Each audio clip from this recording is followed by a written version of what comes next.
Rick, I've always said that the Astros players and other executives haven't been suspended yet because Major League Baseball is waiting to see what's going on with the whole Red Sox investigation. They're using a replay room, them getting sign stealing methods from Alex Cora when he came over and were their manager for the last 2 years.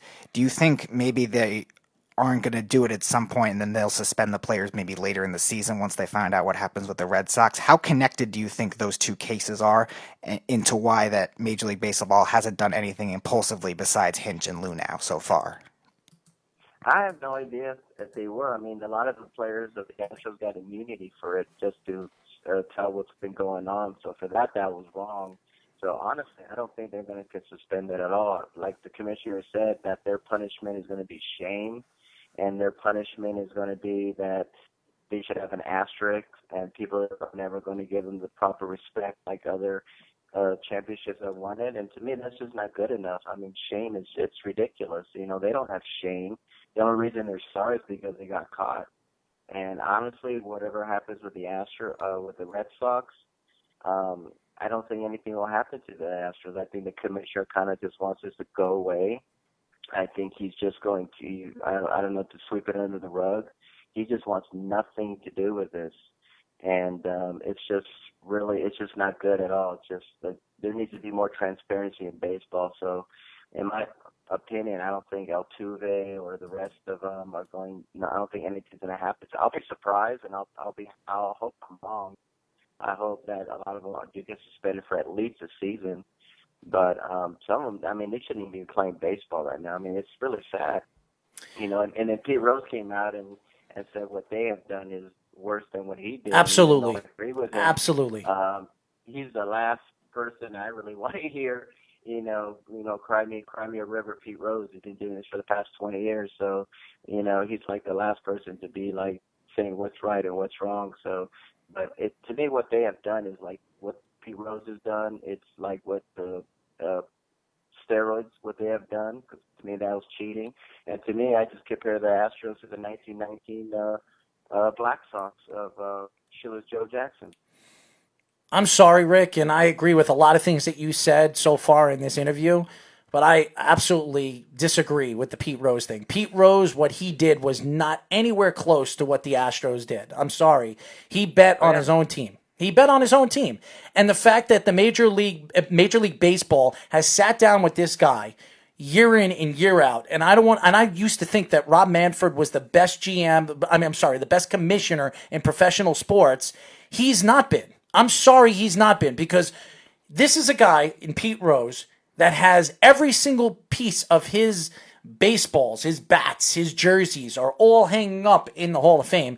And this guy, who's one of the greatest, if not the greatest hitter of all time, is still not inducted into the Hall of Fame. To me, that's a catastrophe. And what the Major League is doing to him, especially this whole Astros thing and this whole take that the manager and the GM are only suspended for 1 year and they can come back to baseball, to me, it's a joke. It's an yeah. absolute joke.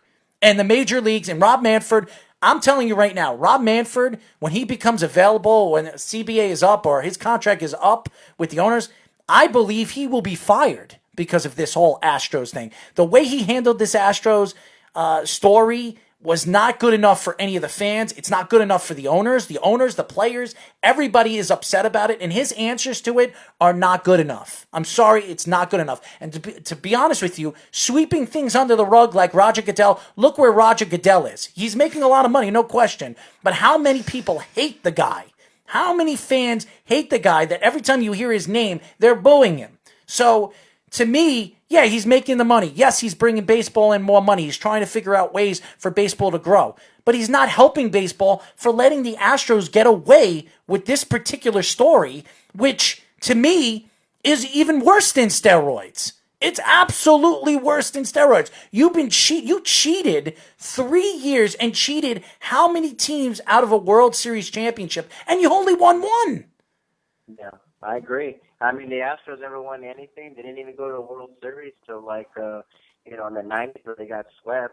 And you're going to tell me that their cheating didn't profit from them? They went to two World Series in the last 5 years and finally won one.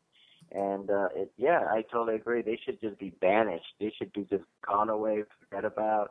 And he's handled it wrong, and I think that eventually they will get rid of Commissioner Manfred, and they're going to have to totally clean their image. I think who would make a terrific commissioner would be Cal Ripken Jr.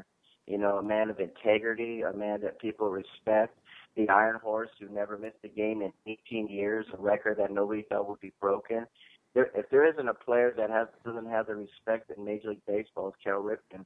And if I was in charge of Major League Baseball, I would just get rid of Manfred and put Cal Ripken if he's interested, and just bring back the integrity of the game, because the integrity of the game is lost. And I've lost so much respect for Manfred for what he's done. I thought he was one of the best commissioners, He was, brightest minds ever, and from the way he's handled this whole thing, it's been it's a catastrophe. It's just really a joke. It's absolute it's a joke, Yep. And there's no accountability for the Astros. They keep everything. It's disgusting. Yeah, it is absolutely disgusting. And how baseball is handling this, I disagree completely. And this is why this is still a story. And the season's 2 weeks away. And I don't think it's going to be hidden. The Astros are going to be thrown at.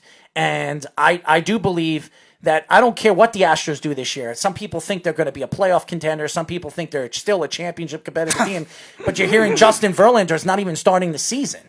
He's going to be out for at least 2 or 3 weeks because of this lat pull. So already you're starting to think that this is going to be a bad year for the Astros. And if it is a bad year, people are going to be pointing the fingers how many bad years they could have had if they didn't cheat. So that, to me, is the story. Again, we're talking to Rick Curti, founder and CEO of the Charlotte Bats. And let's bring MLB to Charlotte. Last question for me, Rick, before we let you go. And my question is, if I was Manfred right now, and I was sitting with you right now, and I asked you, why should I pick your city than every other city that I've been talking about for expansion teams, bringing expansion baseball to that city? Why should I pick Charlotte? Well, you would pick Charlotte because we would be a team in the South. To me, one of the true teams in the South is Atlanta. You only have a team in Georgia. I mean, you got Florida and Texas, but I think having another team in the South would be great. It'd be a great rivalry with Atlanta.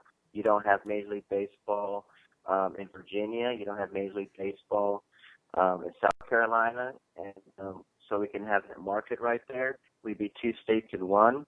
Our minor league baseball team is one of the largest attended in all of minor league baseball.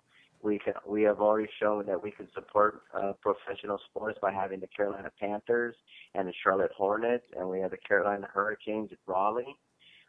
We have so many transplants out here, people from New York who are big Yankee fans. We have Oriole fans here.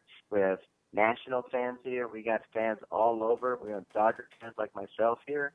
Our economy is strong, we're known for the banking community, so we have sponsors are here, like Bank of America's headquartered here. We have Duke Energy's that's headquartered here, so you have no problems with sponsors.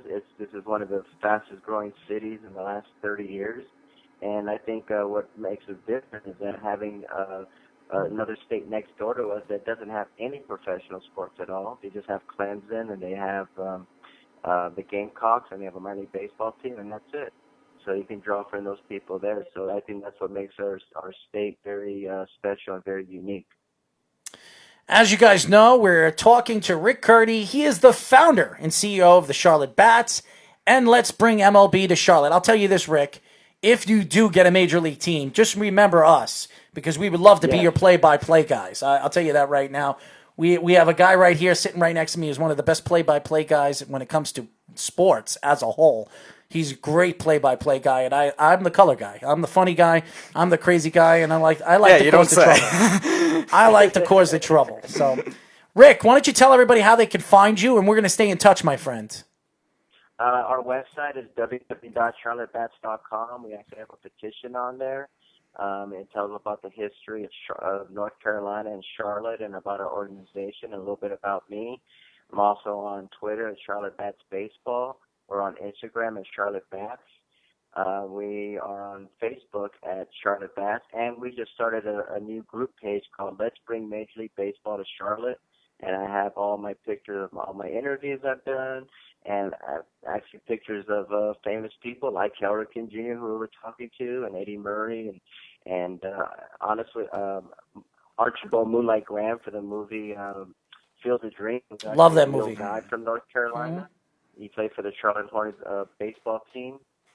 And so it talks about the history of Charlotte and all these stars that played here. So you can reach me there. And if you have any questions, we're at charlottebatsbaseball@gmail.com, and just ask me a question or how you'd like to get involved.